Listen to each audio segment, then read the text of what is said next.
જય શ્રી કૃષ્ણ. જય શ્રી કૃષ્ણ. કેમ છે? હા, બહુ મજા. આ પૂનમ મામાની ભક્તિના ફળ છે હો. હે હા, તો બસ બધો લક્ષ્મણભાઈ ને નીલમ મળી લઈ. મળી લે. જય દ્વારકાધીશ લક્ષ્મણભાઈ.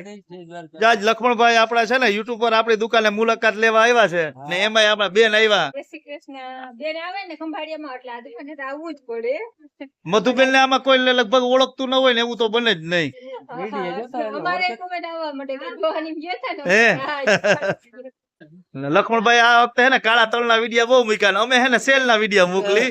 આ લક્ષ્મણભાઈ મને યુટ્યુબ ના વિડિયા બનાવતા શીખવાડ્યા ને તો આ લક્ષ્મણભાઈ અમારા ધંધા બ્લોક માં રહી છે આ ચાલુ કરી ના આપણે બ્લોગ નથી બનાવવા, આપણે ખાલી સાડીઓ વેચવી છે, ફાયદા દેવાનો છે. આપણે હે ઈ આપણે ખેતી નું શીખવાડી અને ઈ ઈટા જીવનને આપણે કપડાં નહીં આમાં ધંધો કરતા ય ઘણા શીખે. વરસાદ આવી જાય પૂનમ સુધીમાં આપણે વાવણા. એટલે જ અમે આજે વરસાદ નથી ને એટલે જ અમે આ બધું સેલ વાળું વેચી છે. ના આવી જાય વરસાદ. ઈ તો વરસાદ તો બધાને જોઈ. આપણે દ્વારકાનાથની દયા હે, આપણો દરિયો હે ને 100% અમે કાલે જ દ્વારકા ગયા હતા. દર્શન કરવા ગયા હતા. સારું સારું.